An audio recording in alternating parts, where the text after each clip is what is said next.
So back in 2022, a fisherman in France pulled a 67-pound goldfish out of a lake. Oh, yeah, the carrot. That fish was massive. Right, it was basically the size of a golden retriever. And we are actually going to explain exactly how that biological anomaly happened today. Because the secret behind that giant fish is, well, it's the exact same mechanism behind why you, listening right now, might feel completely stuck. Yeah, stuck inside a perfectly good, comfortable life. It's fascinating because it completely shatters this myth we've all been sold about how growth works. Right, the motivational posters. Exactly. You hear it in commencement speeches, you see it on Instagram. The idea that a goldfish only grows to the size of its bowl. 2 inches in a bowl, 6 inches in a tank, a foot in a pond. Right. And the implication there is that if you feel small in your life, it's simply because your container is too small. Like the fish is just politely self-regulating its biology to fit the glass. Okay, let's unpack this, because when you actually look at the source material, the biology tells a vastly darker story. It's a much more urgent story, really. Absolutely. Yeah. Goldfish are what biologists call indeterminate growers. Meaning they don't have an off switch. Right. They do not possess an internal genetic off switch for size. Yeah. If you feed them and put them in the right environment, they will literally just keep growing until they die. So the obvious question for this deep dive is, if they are genetically programmed to never stop growing, why do the ones we keep in our living room stay at exactly 2 inches? Because they are being slowly, imperceptibly poisoned. Wow. Yeah.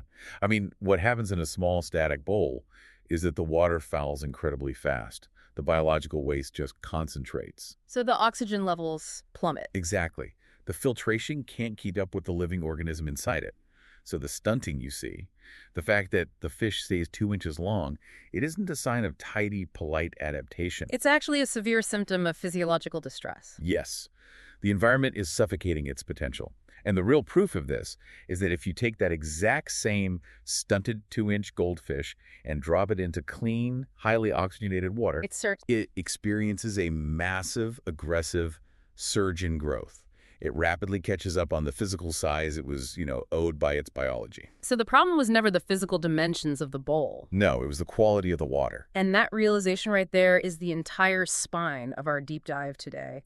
Because we're pulling from this incredible stack of research from adult development psychologists. Think people like Robert Kegan, Herminia Ibarra, Albert Bandura, Arthur Brooks. Right. And our mission today is to figure out why highly capable, incredibly disciplined adults stay put for years in lives they have clearly outgrown. So the question you have to ask yourself isn't just, is my environment too small? Right. The much harder question is, what has quietly gone bad in the water of my environment? Which, that brings up a profound emotional hurdle for most adults. Because we're taught by our culture that you only earn permission to leave a situation if you have a catastrophic grievance. Oh, totally. You get to leave if the environment is visibly toxic. Right, if you're being mistreated or if the whole thing just spectacularly collapses. But leaving a genuinely good situation, like a lucrative job or a stable relationship. Or a respected role in your community, yeah. Just because you feel a quiet, gnawing restlessness, that feels ungrateful. It feels dangerous. You feel like a fraud because you look around and the glass walls of your life haven't moved.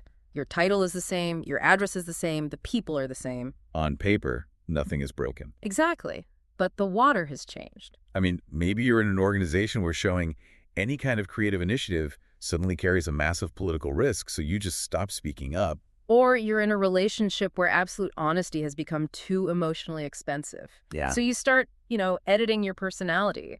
The container looks identical from the outside. But what circulates inside that container? The unspoken resentments, the mismatched incentives. The peer group that has completely stopped pushing themselves. Yes. Yeah. That is the toxic waste concentrating in your water. Yeah. And just like the fish, you don't instantly die. You just stunt. You shrink yourself to survive the ammonia. But if we acknowledge that the water has gone bad and that we're choking on this political risk or this lack of honesty, we run straight into this psychological brick wall. Which is, why is change so agonizingly hard, even when we have absolute clarity that the environment is hurting us? Right. Because if you ask the average person on the street why they haven't made a change they know they need to make, they will almost always indict their own character. Oh, yeah. They'll say they're just lazy, or they lack willpower. They'll say they're too complacent. But looking at the clinical data, Willpower is a remarkably flimsy explanation for human paralysis. It's entirely the wrong lens. It really is. And to understand why, we have to look at the research of Harvard psychologists Robert Kegan and Lisa Lahey. They spent years studying adult behavioral change, right? Yeah, and they opened their work with this medical finding that completely decimates the laziness argument in about 20 seconds. Okay, let's hear it. They looked at severe heart patients. These are individuals whose cardiologists sit them down, look them directly in the eye, and say, your current habits are destroying your arterial walls. Basically, if you do not change your lifestyle, you will literally die. Exactly. Diet, exercise, smoking.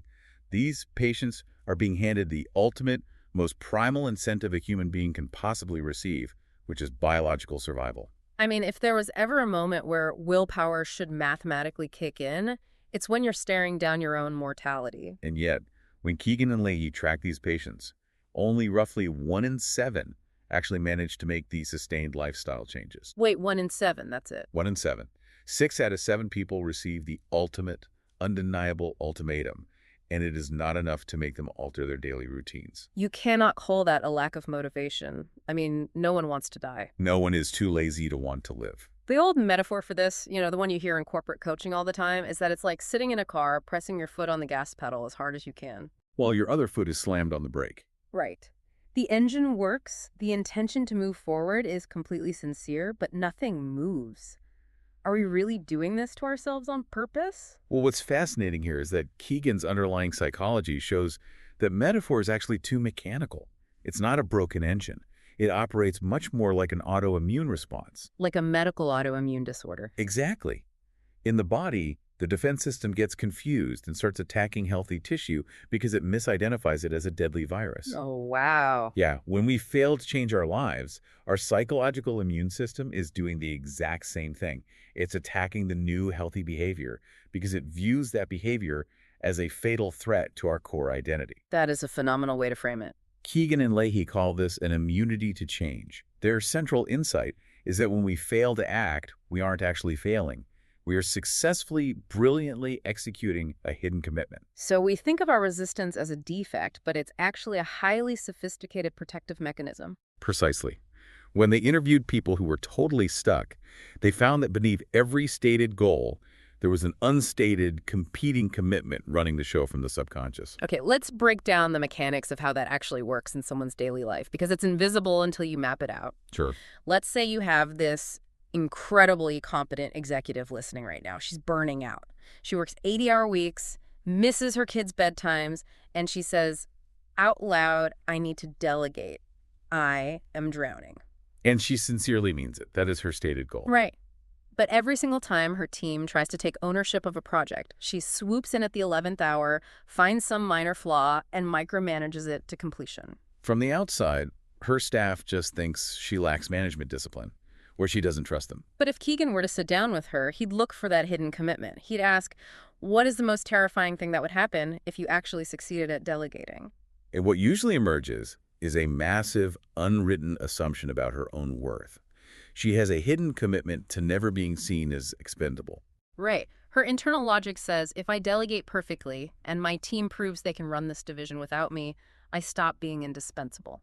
And I am not the indispensable hero who saves the day.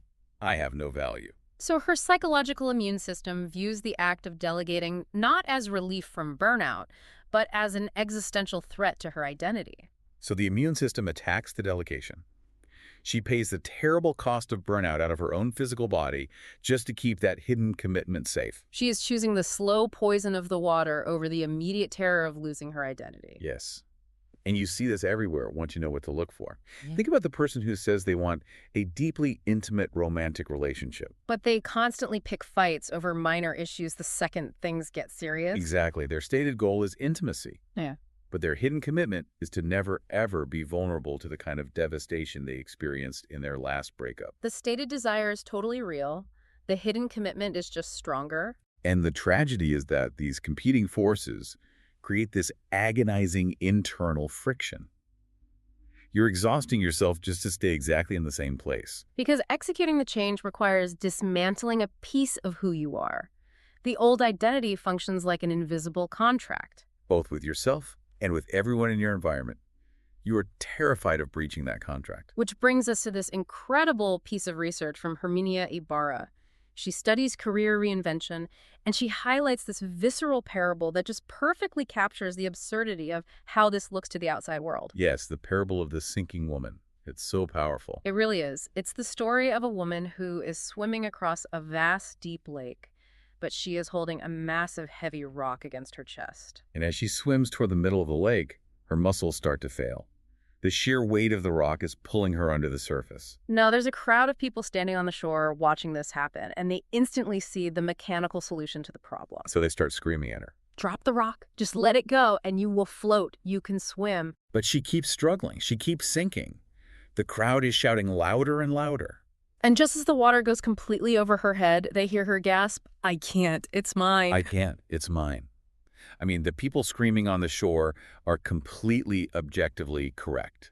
The physics of the situation are undeniable. If you drop the heavy object, you will not drown. But they are entirely missing the psychological reality of the swimmer. To the crowd, the rock is just dead weight. It's an impediment to survival. But to the woman drowning, it isn't a burden. It is a possession. It is an identity. It's something she believes she has earned, maybe through years of suffering and effort. When we look at a friend or a colleague who is staying in a dead-end career or a miserable marriage, we act exactly like that crowd on the shore. We apply objective logic to a subjective identity crisis. We say, just quit, update your resume, leave. We don't understand that to the person inside that life, leaving doesn't just mean altering their logistical circumstances. It means completely dismantling who they are in the world. From the outside, that senior vice president title is giving them a bleeding ulcer and a divorce. But from the inside, it's theirs. So if we're clinging to these heavy, sinking rocks because they form the foundation of our identity, the immediate question is, where did that identity even come from? Because nobody is born holding a rock. Right. We acquire it, we pick it up from the environments we are placed in. And this is where the work of Carl Rogers becomes essential. Rogers was this monumental figure in humanistic psychology, and he spent a lot of time analyzing what he called conditions of worth. Conditions of worth. Yeah. From the moment we're born, we're immersed in specific social environments, our families, our school systems, our early workplaces. And these environments train us on what is considered normal, what gets rewarded, and what gets you exiled. But they rarely do it by handing us a written manifesto. They do it through subtle, continuous behavioral reinforcement. Right. You don't get a memo on your 10th birthday saying, in this family, we do not take financial risks. Exactly. You just notice through thousands of micro-interactions that every time your uncle tried to start a small business, your parents mocked him ruthlessly at the dinner table. So your nervous system absorbs the data. Ambition makes you an outcast. Risk brings humiliation. Precisely. Or perhaps you grew up in a household where the adults were emotionally volatile. The only time you were praised or noticed was when you anticipated their moods and managed their anxiety for them. Wow, yeah. So your condition of worth becomes hard-coded. I am only valuable when I am sacrificing my own needs to stabilize the people around me. And the danger is that over time, these external rules from the environment become entirely internalized. The environment doesn't even have to enforce the rules anymore. Your parents don't have to be in the room. Your first tyrannical boss doesn't have to be looking over your shoulder. You have built the electric fence inside your own mind, and you are the one pressing the shock button. It disguises itself as your own moral compass. When you contemplate leaving a draining job, you don't sit there and think, my old boss would be disappointed if I quit. Your brain translates it into a moral failing. Leaving this job means I am a quitter, and quitters are worthless. And that internal guilt makes the prospect of change feel objectively, morally wrong. This explains why someone can have total financial independence, incredible alternative opportunities, and the full support of their friends and still remain completely paralyzed. The emotional boundary built in their head 20 years ago is vastly more powerful than the physical reality of their present life. And that paralyzing guilt is often the invisible tether keeping the goldfish in the toxic water. They believe they owe the bowl their loyalty because the bowl is where they learned what loyalty meant. Okay, but let me push back on this a little bit because we need to pressure test this idea. We're talking about environments and internal boundaries as if they are these oppressive, traumatic cages. Fair point. But what if the environment wasn't traumatic at all? What if it was actually incredible? Okay, go on. Let's say your first decade in a specific career gave you intense discipline. It built your confidence from the ground up. It gave you a profound sense of belonging when you felt lost in your 20s. It formed you into a highly capable adult. Exactly. So if you wake up one day in your late 30s and feel a little bored, isn't it kind of wildly ungrateful to just walk away from a structure that gave you so much? Are we running the risk of giving the listener a pseudo-intellectual free pass to abandon their commitments the second the novelty wears off? It's a critical distinction to make, and it brings up a huge blind spot in how we think about growth. We have a very binary, grievance-based way of thinking that dictates movement must always be justified by a catastrophic failure. Right, like we only grant ourselves permission to leave if the company goes bankrupt or the marriage involves betrayal. Exactly. We have an immense amount of trouble with the concept that a genuinely good, deeply formative environment might simply have completed its work. Completed its work. Wow, Yeah. that completely rewires how you look at the past. You don't have to villainize the environment to justify leaving it. Not at all. To understand why a perfectly good environment can eventually become a psychological prison, we have to look at Mihaly Csikszentmihalyi's research on flow. The state of optimal human experience. Yes. He spent decades researching the exact biological and psychological conditions under which humans feel most alive and deeply engaged. He mapped out this flow channel, and he found that deep engagement requires a very delicate equilibrium. It's about balancing challenge and capacity. Precisely. It happens when the challenge you are facing is perfectly balanced with your current capacity to act. You are being stretched right to the absolute limit of your abilities voluntarily to accomplish something difficult and meaningful. So it's not about being relaxed, it's about being optimally stressed. Yes. Now map that onto the timeline of an adult life. Think about what happens when you enter a new environment, a new job, a new field of study, even early parenthood. Your capacity is relatively low because you're a beginner.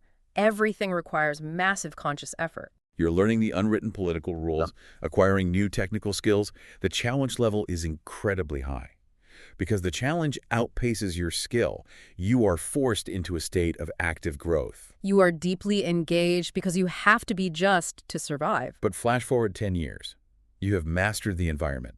You know exactly what objections the client is going to raise before they even clear their throat.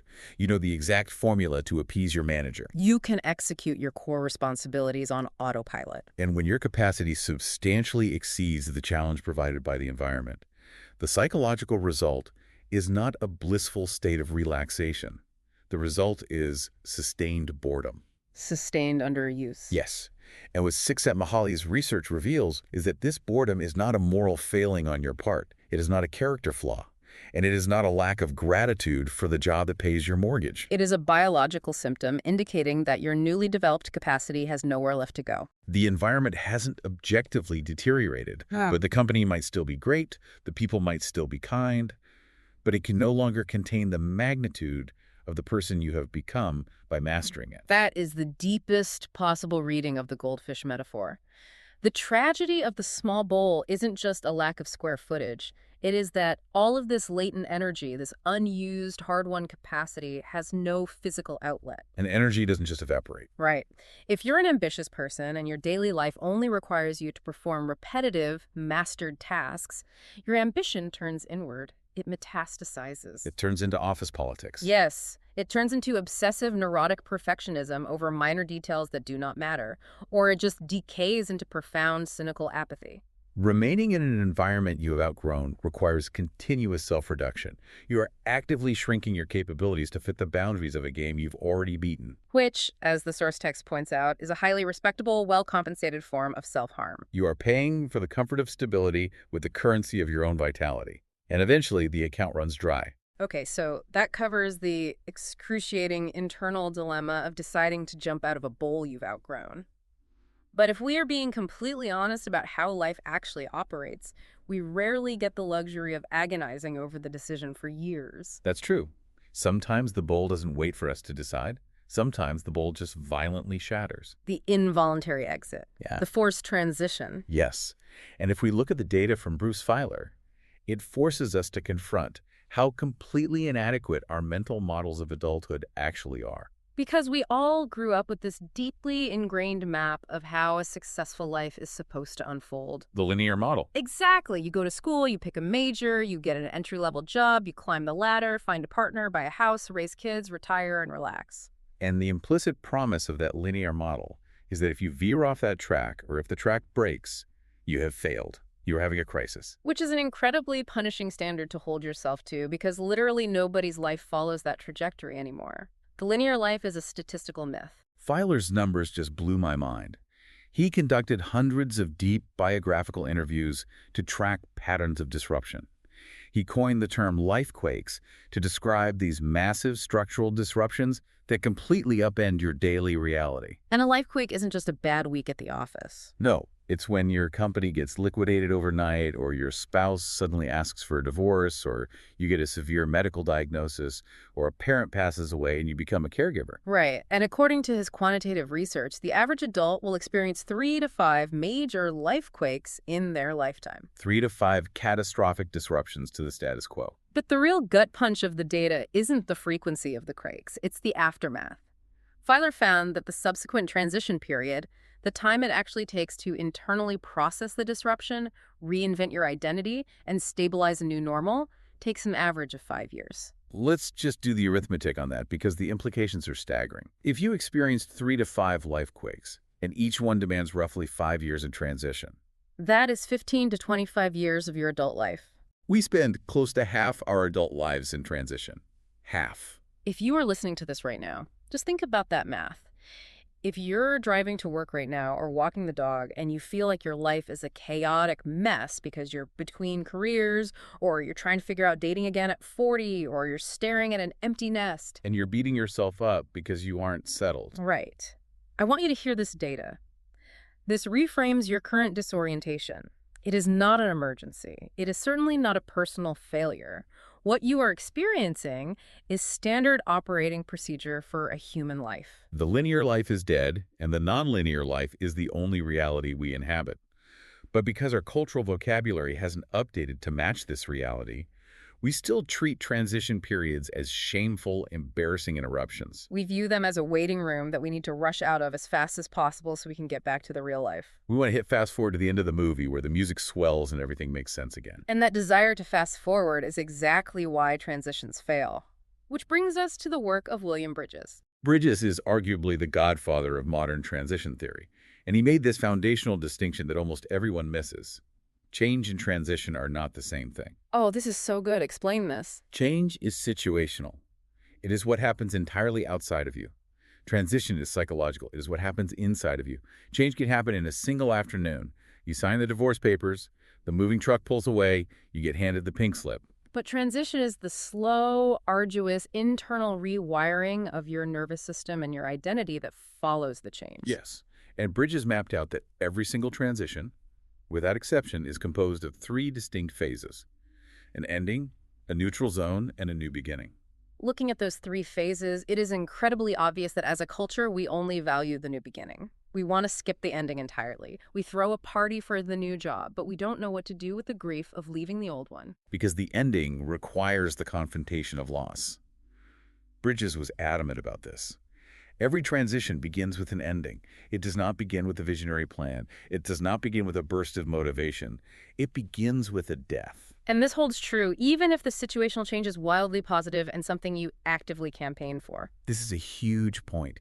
Even positive change demands grief. Think about the entrepreneur who grinds for 10 years and finally sells her startup for $50 million. From the outside, she has won the lottery. But internally, she is losing the daily structure that dictated her life. She is losing the underdog identity that fueled her ambition.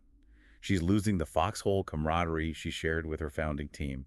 Positive change contains genuine structural loss. And you cannot bypass the grief of losing an old identity, even if it is a change you desperately wanted. If you don't process the ending, you will drag the ghost of the old identity into the new environment. So if the ending phase is where you process the loss, the next phase Bridges describes is the neutral zone. And the source material describes this as a psychological wilderness. I originally read that as just taking a few weeks off to decompress between jobs, but looking at the psychology, it's actually a highly active, chaotic state of identity deconstruction, isn't it? Oh, absolutely. It is the messy middle. The neutral zone is the liminal space where the old identity has definitively died, but the new identity has not yet coalesced. It is a period of massive cognitive disorientation. You've lost the old rule book and the new one hasn't been printed yet. And people find this phase absolutely intolerable because it is drenched in ambiguity. You go to a dinner party and someone asks the inevitable question, what do you do? And you do not have a clean, social, legible, one-sentence answer anymore. And society actively penalizes you for that ambiguity. Your friends and family mean well, but they want a reassuring narrative. They want the comeback story. They want to hear that you have a 5-year plan. When you can't give them a clean narrative, they get anxious, which makes you feel like you are failing at transitioning. The temptation is to just grab the first available identity, take a job you don't really want, jump into a rebound relationship, not because it's right, but just to end the unbearable discomfort of being undefined. The rush to prematurely exit the neutral zone is the most common mistake people make. Because we look deeply at what the neutral zone is for. It is the space where meaning is constructed. Right. Feiler emphasizes in his work that meaning isn't a physical object lying on the ground waiting to be discovered. Meaning is constructed through narrative. When the life quake destroys the old reality, you are left with the disparate facts. You have to actively, painstakingly decide how this disruption fits into your larger biographical story. You have to become the author of the rebel. Did losing the business prove that you were fundamentally incompetent? Or did it expose a latent resilience that will become the bedrock of your next chapter? Did the illness destroy your trajectory, or did it forcefully, violently reorder your values to show you what actually matters? You have to assign meaning to the event. Otherwise, it just remains a permanent open wound.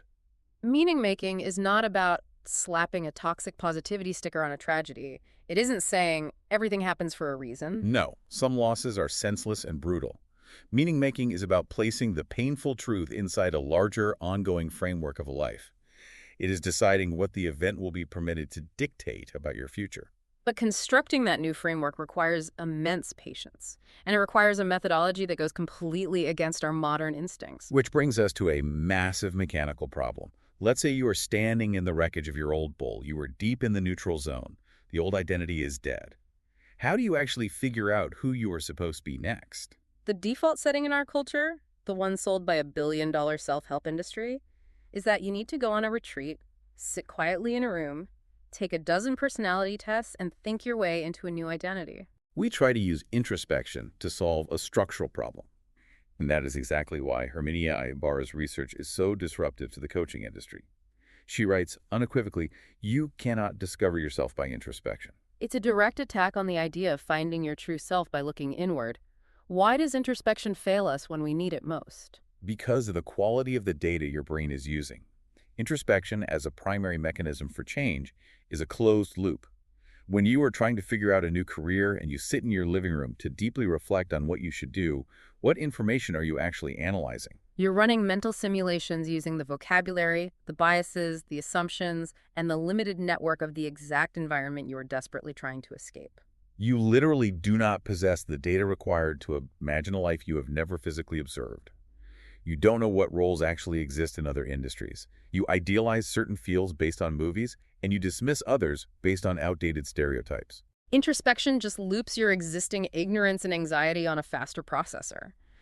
I think of it like trying to navigate the streets of Tokyo using a map of your hometown in Ohio. That's a perfect analogy. You can stare at the map of Ohio all day long, you can meditate on the map, you can journal about the map, but it is never, ever going to show you the streets of Tokyo. So if introspection is a trap, what is the actual mechanism for discovering the new identity? Action. Ibarra asserts that you must act your way into a new way of thinking and being. The new identity is not uncovered like an archaeological artifact. It is tested like a hypothesis. And to understand exactly how this rewires the brain, we have to examine Albert Bandura's concept of self-efficacy. Bandura is one of the most cited psychologists in history, and we need to be really precise here because self-efficacy is often conflated with the 1990s self-esteem movement. Right. Self-efficacy isn't just standing in front of a bathroom mirror repeating affirmations like, I am a tiger, I am a winner. Not at all. Self-esteem is a generalized feeling of self-worth. Self-efficacy is highly specific, localized belief in your own capacity to execute behaviors necessary to produce specific performance attainments. You might have massive self-efficacy in your ability to manage a corporate crisis, and absolutely zero self-efficacy in your ability to navigate a first date. Bandura found that while self-belief does not guarantee success, you can believe in yourself and still fail due to lack of skill or bad luck. Self-disbelief reliably, consistently produces failure. If you do not believe you can be effective in a new environment, your brain will not allow you to generate the sustained, grinding effort required to survive the learning curve. You will quit at the first sign of friction. So the million-dollar question is, how do we acquire self-efficacy if we're starting from zero? If we're in the messy middle and we have no proof that we can survive in the new environment?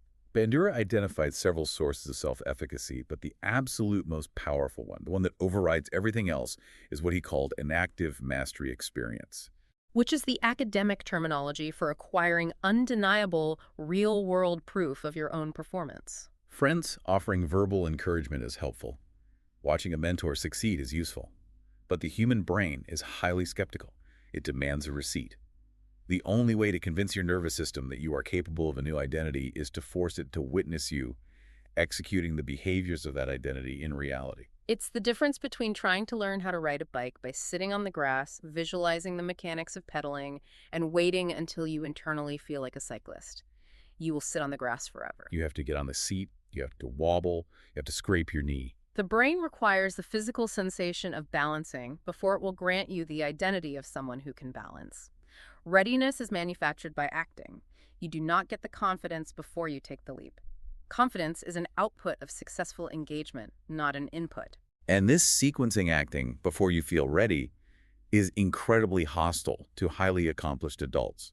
Because adults have spent 10, 20, 30 years building up specialized expertise, specifically so they never have to experience the humiliation of being a beginner again. Being a beginner is inherently degrading to the ego. You don't know the unwritten rules. You ask stupid questions. It threatens the carefully curated identity you've built as a highly competent, serious person.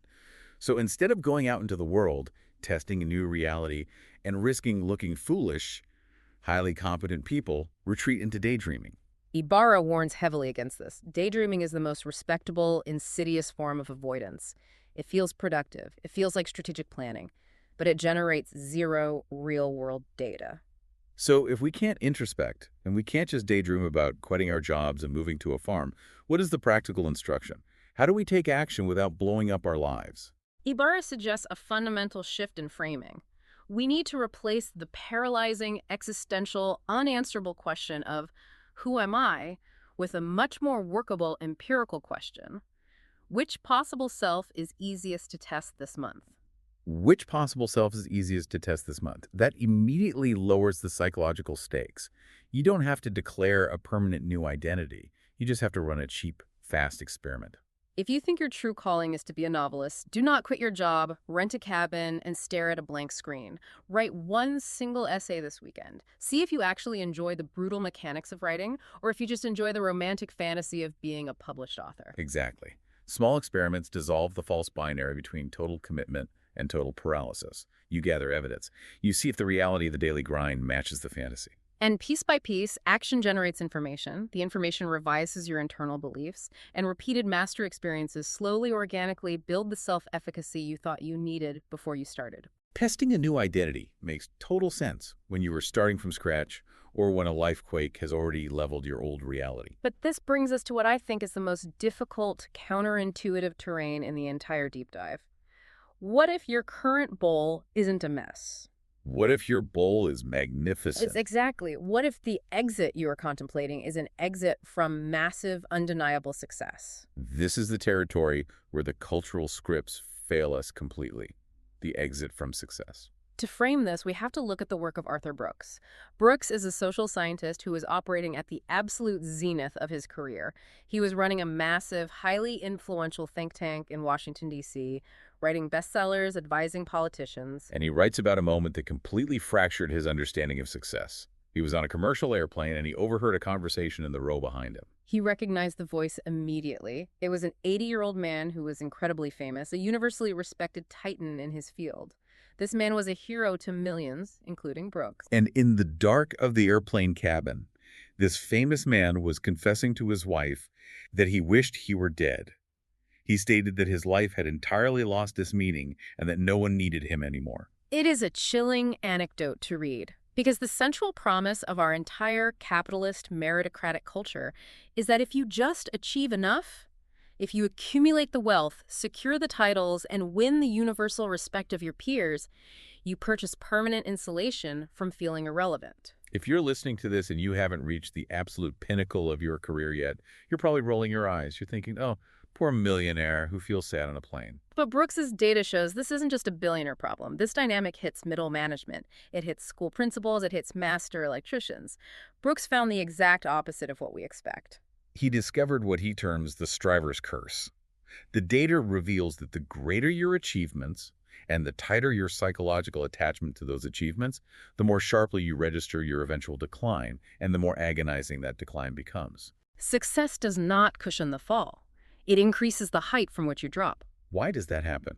Why doesn't a lifetime of success protect our ego? Because of the unyielding biological realities of how human cognition shifts over a lifespan.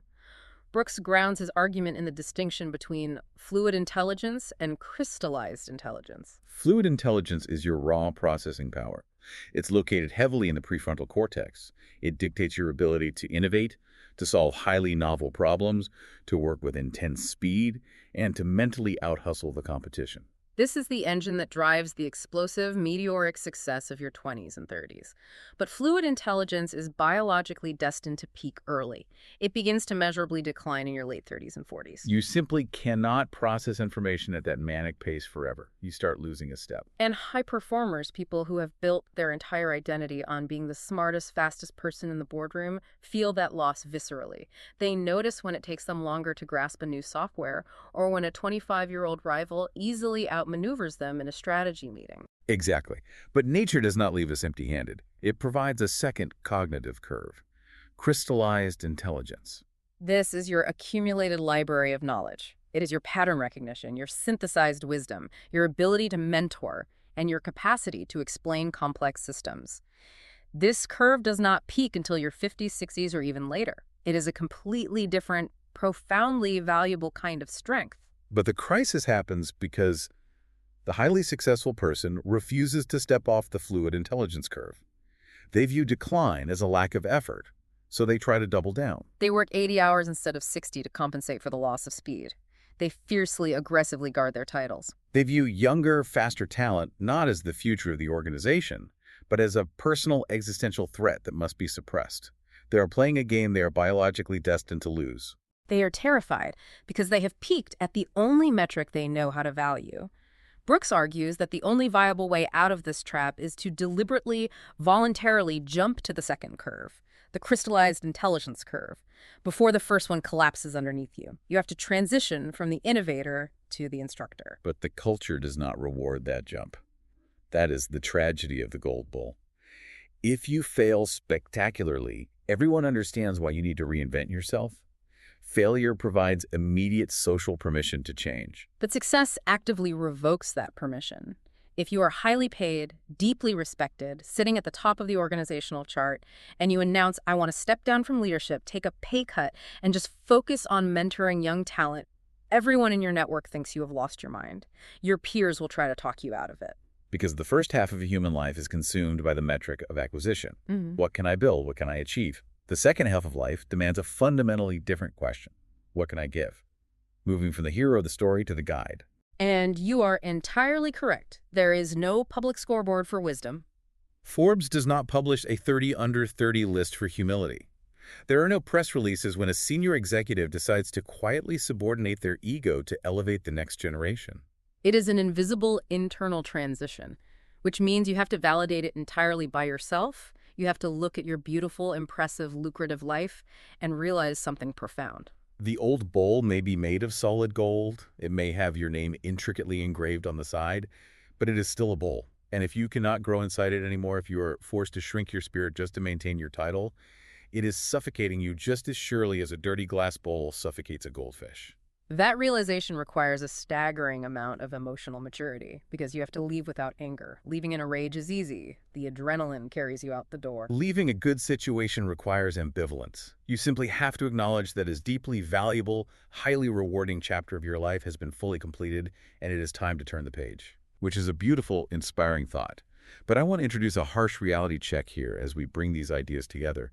Because all of this discussion about leaving and reinventing and jumping curves to find a bigger life It sounds incredibly liberating. But how do we ensure this deep dive doesn't just become a highly intellectualized permission slip for people to abandon their commitments the second things get difficult?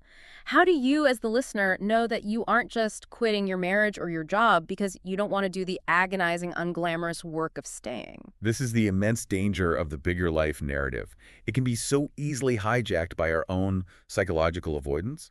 So we have to lay down a definitive acid test to distinguish between genuine, necessary growth and mere escape. And the test is this. Does this change move you toward greater truth and heavier responsibility? Or is it merely moving you away from discomfort? That is the dividing line.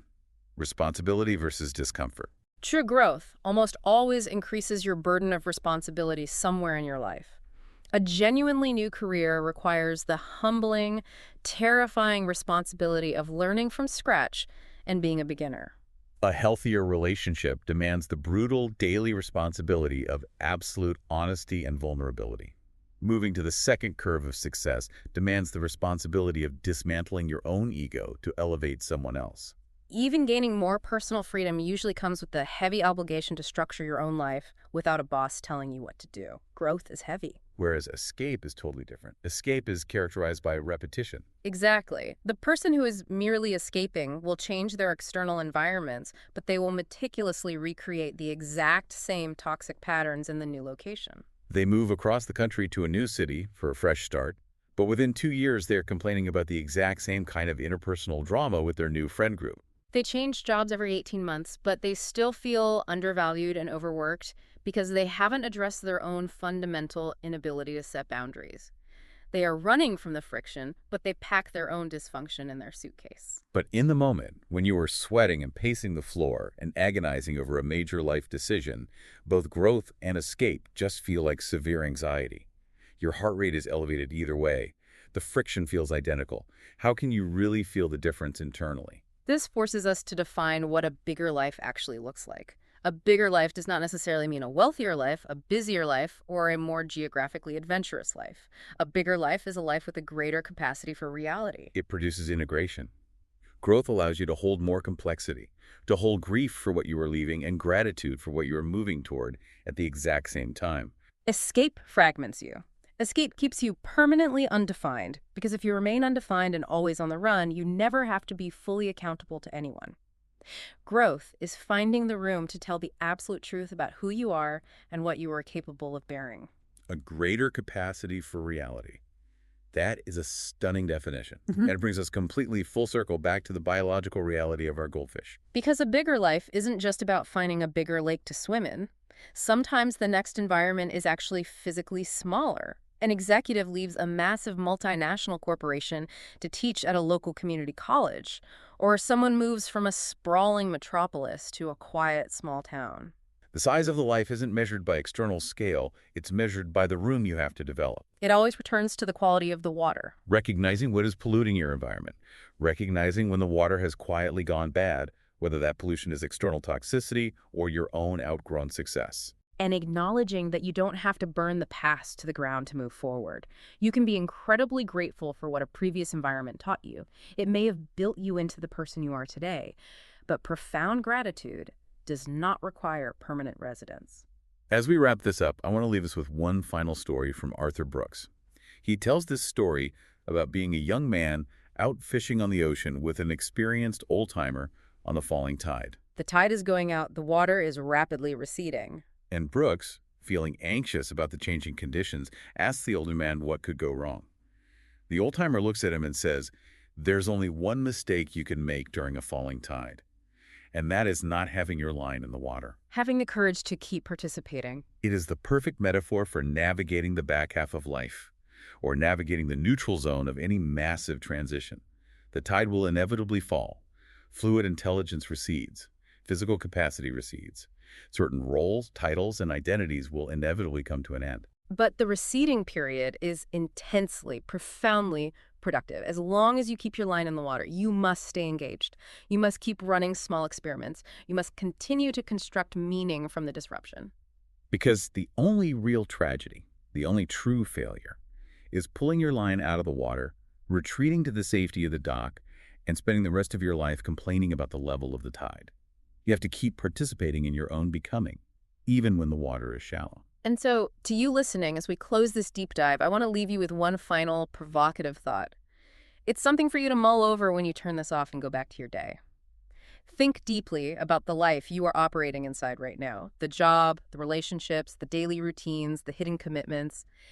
If you were forced to leave it today, if a life quake shattered the glass of your current reality, and you spent an entire year swimming in clean water, growing into who you are actually meant to be, would you even fit back into the bowl you are fighting so hard to protect today?